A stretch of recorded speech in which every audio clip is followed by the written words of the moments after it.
Bonjour à tous. Avant d'entamer cette présentation sur les tensions au sein de la diplomatie belge pendant la Première Guerre mondiale jusqu'à la veille de la conférence de paix, je tiens à remercier les organisateurs de ce colloque, Catherine Lano et Michel Dumoulin, de m'avoir invité, de m'avoir donné la possibilité de participer à cet échange de vues, d'idées, ce qui se promet très stimulant. Mesdames et messieurs, en étudiant l'historiographie anglophone sur la diplomatie belge avant et durant la conférence de Versailles, il n'est pas difficile de remarquer la stupéfaction des auteurs. Stupéfaction notamment du comportement de Little Belgium, de la petite Belgique. Ces historiens étaient intrigués par le fait que ce small state, ce petit État, qui avant la guerre semblait avoir adopté sur la scène européenne, bien entendu, une politique de neutralité très stricte, adoptait par contre à Versailles une attitude assez agressive et à certains égards même irrationnelle.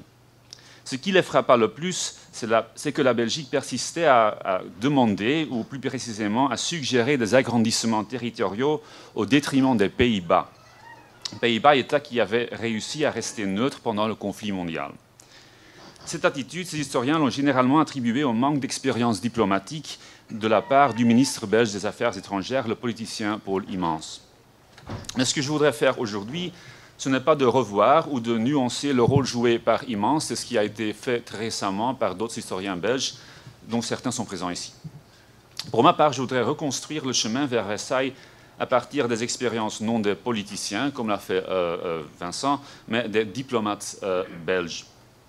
En effet, pendant la décennie avant la Première Guerre mondiale, peu de politiciens s'intéressaient vraiment au ministère des Affaires étrangères et par conséquent, l'élaboration de la politique étrangère restait à cette époque le domaine du roi et de quelques vieux diplomates. Pourtant, pendant la guerre, une génération impatiente de jeunes diplomates évança ses collègues plus anciens du ministère, réussit à réduire le rôle du roi Albert Ier et dès lors à reprendre les rênes de la politique étrangère. À bas la neutralité, telle était leur devise, à bas la politique neutraliste des vieux diplomates. Ces jeunes diplomates étaient éduqués dans les entreprises coloniales du défunt roi Léopold II et dans l'idée expansionniste d'une plus grande Belgique. Et ils attiraient les politiciens inexpérimentés vers un agenda annexionniste. C'est ça le récit que je voudrais exposer aujourd'hui. Et cet agenda, j'essaierai de le démontrer, est né de la transformation de la mentalité expansionniste de ces jeunes diplomates, transformation sous l'influence de leur perception d'opportunités d'expansion, non plus seulement au-delà des mers, mais au sein de l'Europe. Je voudrais parvenir à démontrer cette hypothèse par la réponse aux 4 questions suivantes. Donc, premièrement, qui étaient ces jeunes diplomates? Puis, quelle était cette mentalité coloniale, expansionniste? Troisièmement, comment l'avènement de la Première Guerre mondiale modifia-t-il cette mentalité impérialiste? Et finalement, comment les jeunes diplomates réussirent à prendre contrôle de la politique étrangère belge?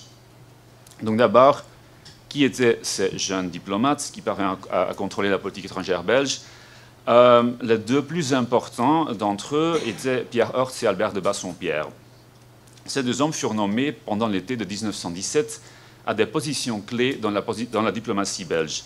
Hortz devint secrétaire général, tandis que Bassompierre devint directeur général de la politique. Ils étaient tous les deux issus du même milieu, aussi la haute société bruxelloise. Les photos, ils représentent des diplomates juste avant leur carrière. Donc à droite, vous voyez Bassompierre vers le milieu des années 1890, dans sa tenue du Léopold Football Club, équipe de foot élitiste fondée parmi d'autres par lui aussi, pour honorer le roi Léopold II à une époque où celui-ci était visé de plus en plus par des critiques tant domestiques qu'internationales. La photo d'Hortz date un peu plus tard, lorsqu'il venait d'entrer au service du roi de Siam en tant que conseiller juridique dans ce monde semi-colonial de l'Asie orientale. Hortz et Bassompierre entamèrent leur carrière professionnelle en 1898, donc dans la même année, et tous les deux passèrent les 2 décennies suivantes tantôt attachés au ministère des Affaires étrangères, tantôt à l'administration coloniale. Et à l'avènement de la Première Guerre mondiale, Bassompierre était le numéro 2 à la direction politique, tandis qu'Hortz faisait fonction de secrétaire du ministre des colonies. En d'autres termes, ces deux hommes étaient au cœur des affaires coloniales et sans doute depuis le début de leur carrière déjà, empreint de l'idée de l'impérialisme comme un des principes organisateurs du monde. Cela me conduit à ma deuxième question. Quelle était cette mentalité coloniale? Dans quelle mesure était-elle présente parmi les diplomates belges? Donc, regardons ce que dit Pierre Hortz dans ses mémoires non publiés. Cette réflexion porte sur ces premières années dans le corps diplomatique. Donc, il écrit avec quelques autres jeunes fonctionnaires, nous formions la génération du Congo, celle dont nous avions la prétention qu'au contact de l'œuvre africaine de Léopold II, les horizons et les préoccupations s'étaient élargis. Et il poursuit. Nous sentions très fortement que pour conserver notre domaine colonial récemment acquis, il fallait accepter certains risques. La pusillanimité de nos aînés nous irritait et nous inquiétait. C'est de cette époque, c'est-à-dire vers 1905, que date mon aversion pour le régime de la neutralité. Donc ce qui ressort très clairement des souvenirs d'Hortz, c'est la distinction nette qu'il fait entre deux idéologies de politique étrangère. L'expansionnisme attribué aux jeunes diplomates belges, d'une part, et d'autre part, la neutralité associée aux vieux diplomates du pays, d'autre part. Certes, à cette époque-là, aucun diplomate belge ne contesterait le droit du pays à une colonie, ni ne blâmerait Léopold II de l'avoir acquis. Cependant, il y a une petite nuance. À partir du milieu des années 1890, la politique coloniale agressive de Léopold II, et je veux dire agressive en termes d'expansion impériale surtout, cette politique a hérité beaucoup de diplomates et ces diplomates étaient ceux qui avaient joué un rôle très important dans l'acquisition de la colonie et qui, dans les années précédant la guerre, occupaient toujours les positions clés de la diplomatie belge, quelques-uns parmi eux, je veux dire. Donc ce sont ces hommes qui ont toujours plaidé pour la préséance de la neutralité sur l'Empire, car ils estimaient que la politique de Léopold II mettait de plus en plus en danger la sécurité de la Belgique en Europe. Dans ses mémoires, Hortz expose plus en détail ce conflit de génération. Au sujet de son temps comme secrétaire à la légation de Paris, c'est vers cette période sur laquelle ses réflexions portent, il était secrétaire à la délégation de Paris au début des années 1900 et il conclut sa réflexion sur une note joyeuse. Il écrit « Les jeunes diplomates n'étaient pas tous des aigles, mais je trouvais en eux des serviteurs de l'État consciencieux et intègre, ardemment nationaux en un temps où dans notre pays le patriotisme sommeillait. » Donc, du point de vue des expansionnistes, au moins, un avenir meilleur semblait s'annoncer lorsque ces hommes deviendraient des diplomates de haut rang. Et pour donner un autre exemple de la mesure dans laquelle cet état d'esprit colonial expansionniste était présent dans le corps diplomatique belge, je voudrais me concentrer brièvement sur un discours prononcé par l'un des jeunes diplomates qui ont étroitement collaboré avec Hortz à la légation de Paris, le prince Pierre de Caraman-Chimay, en 1913, promu au rang de ministre plénipotentiaire. Donc, dans une conférence intitulée « Patriotisme et patrie » organisée par la Société belge d'études coloniales, Caraman fait une opposition intéressante entre les réalisations politiques de la Belgique, qu'il assimile pleinement à la politique coloniale sous la rubrique « expansion », et d'autre part la politique de neutralité. Donc il qualifia l'acquisition du Congo par le génie Léopold II comme un miracle presque irréel qui changea la physionomie même de notre peuple et vivifia l'air que nous respirions. Pourtant, poursuivit-il, se conçoit-il qu'après avoir affirmé devant le monde entier notre virilité, nous restions obstinément les yeux fixés sur des parchemins des traités? Certains d'entre nous ne se sont-ils pas inconsidérément laissés fasciner par ce mot trop souvent répété de neutralité? Caraman conclut cette partie de sa conférence en exprimant sa conviction qu'en parlant ainsi, n'être pas suspect d'hostilité envers la diplomatie que j'ai servie avec passion et à laquelle je m'honore d'appartenir. Donc plus implicitement que Hortz dans ses mémoires, Caraman également évoqua des idées antagonistes au sein du corps diplomatique belge sur la primauté de l'impérialisme ou bien de la neutralité dans l'élaboration de la politique étrangère du pays. Et Caraman aussi reconnut à contre-cœur que les récits neutralistes étaient toujours hégémonique. Donc, afin de répondre à notre troisième question, c'est-à-dire comment l'avènement de la Première Guerre mondiale modifia cette mentalité impérialiste, il faudrait approfondir cette idée d'un conflit de génération au sein de la diplomatie belge. C'est l'historien américain Jonathan Helmreich qui, dans les années 70 déjà, avança l'idée que les prédécesseurs de la génération du Congo formaient eux-mêmes un groupe distinct, deuxième génération. Il suggère que dans les 15 années précédant la guerre franco-prussienne de 1870-71, la première génération de diplomates belges, c'est-à-dire celle des Old Revolutionaries, des vieux révolutionnaires, avait été remplacée par Men of a New Generation, des hommes d'une nouvelle génération. Il est important de souligner qu'après la Révolution belge, la première génération de diplomates avait grandement contribué à l'occupation belge d'une partie des territoires néerlandais du Limbourg, de la Zélande et du Luxembourg, en vue de l'intégration de ces territoires dans l'État belge, bien entendu. Mais après le traité de Londres de 1839, ces provinces ont finalement été perdues. Et de nombreux diplomates de la première génération ont eu de grandes difficultés de l'accepter. Afin d'expliquer pourquoi les diplomates belges ont fait tout leur possible pour éviter de s'engager dans le conflit de 1870, alors qu'il aurait pu leur permettre de gagner le Luxembourg, une des provinces perdues, Helmreich affirme que cela est dû à l'émergence d'une nouvelle génération de diplomates beaucoup plus imprégnée d'une diplomate plus effacée, nécessaire à la neutralité du pays, selon eux. Alors, la première génération de révolutionnaires avait beaucoup en commun avec la troisième génération du Congo.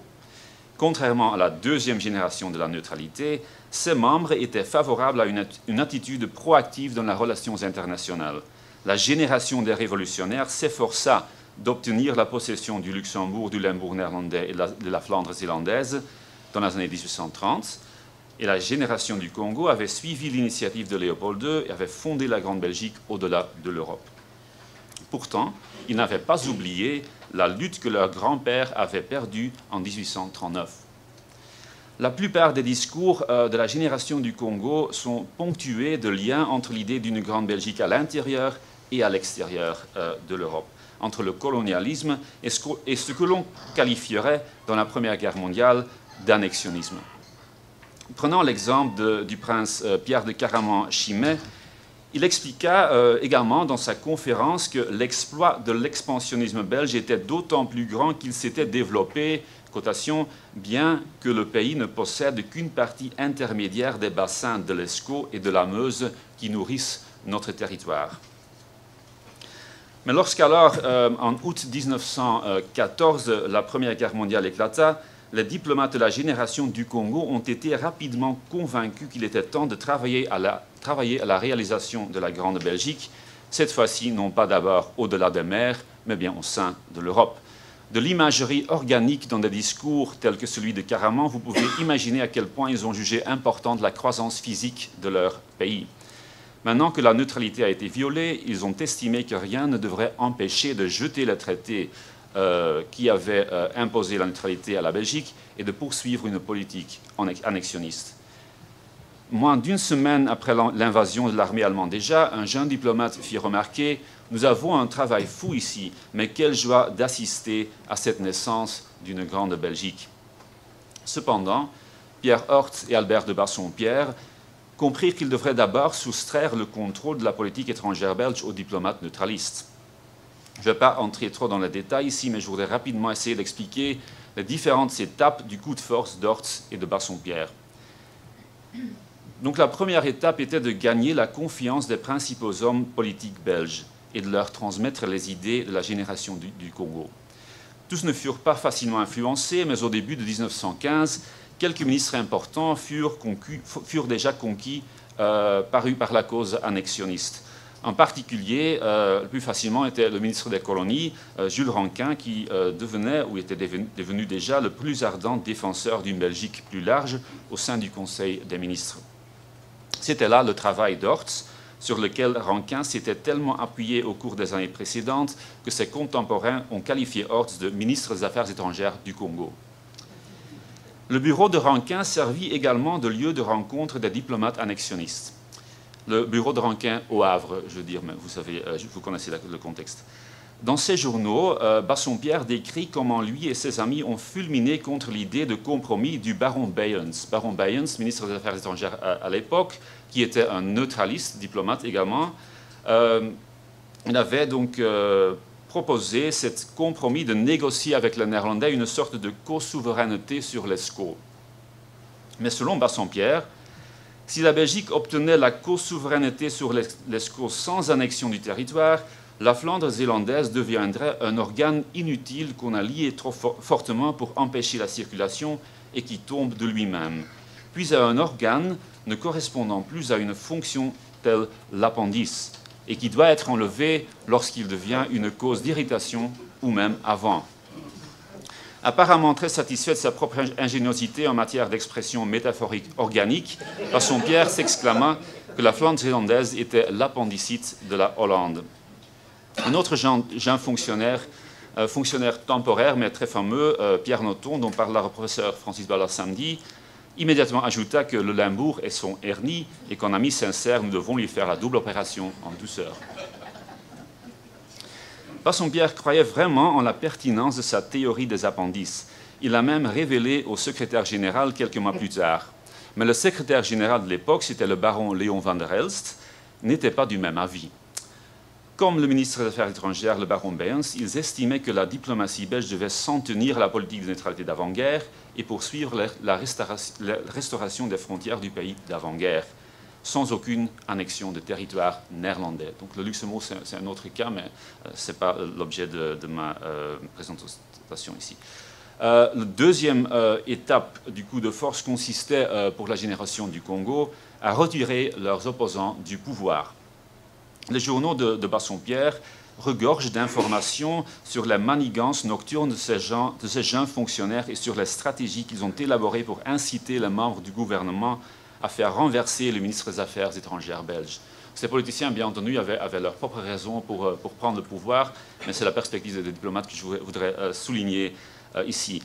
Donc c'était Horst qui entretenait des liens étroits avec le Parti libéral, mais lui, il devait admettre qu'il était très difficile à rallier le chef libéral Paul Hymans, à cette époque-là, à la cause. Hymans était ouvertement anti-annexionniste à cette époque-là et appuyait les vues de Bayens et du roi.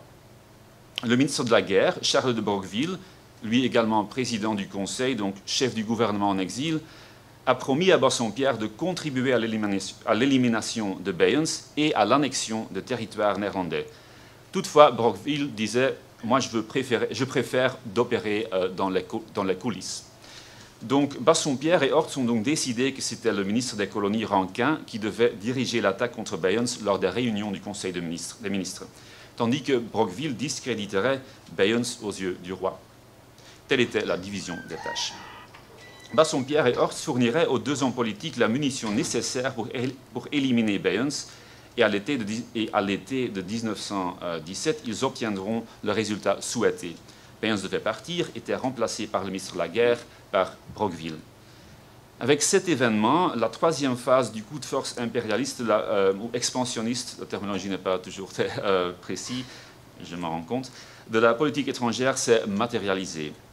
Dès lors, il y avait à la tête du ministère des Affaires étrangères un politicien qui déclara solennellement devant Horst et Bassompierre qu'il comptait poursuivre une politique expansionniste. Cependant, les choses se sont passées assez différemment. Alors que le ministre des colonies Rankin est représenté dans les mémoires d'Horst aussi bien que dans les journaux de Bassompierre comme un simple exécutant des stratagèmes des diplomates de la génération du Congo, Broqueville, par contre, s'avérait être quelqu'un qui ne pouvait être aussi facilement influencé. Horst et Bassompierre ne se rendirent pas vite compte que cet homme politique n'avait fait que saluer l'idée d'une grande Belgique et jouait un double jeu avec la politique neutraliste du roi. À nouveau, le réseau de diplomates annexionnistes entra en action et réussit à écarter Broqueville. Le nouveau ministre des Affaires étrangères était Paul Hymans. Au début de 1918, il semble s'être converti à la cause annexionniste. La date exacte, c'est très difficile à déterminer. Mais Hymans, désormais, exécutait loyalement la politique formulée par Horst et Bassompierre et ne s'en éloignera graduellement, mais pas définitivement juste après la conférence de Versailles, on pourrait dire. Donc deuxième moitié de 1919. La discussion sur les relations belgo-néerlandaises avait à cette époque été renvoyée à une commission spéciale dont Vincent a déjà parlé, commission des 14, voilà, c'est ça, avec la clause explicite que les revendications territoriales ne seraient pas honorées.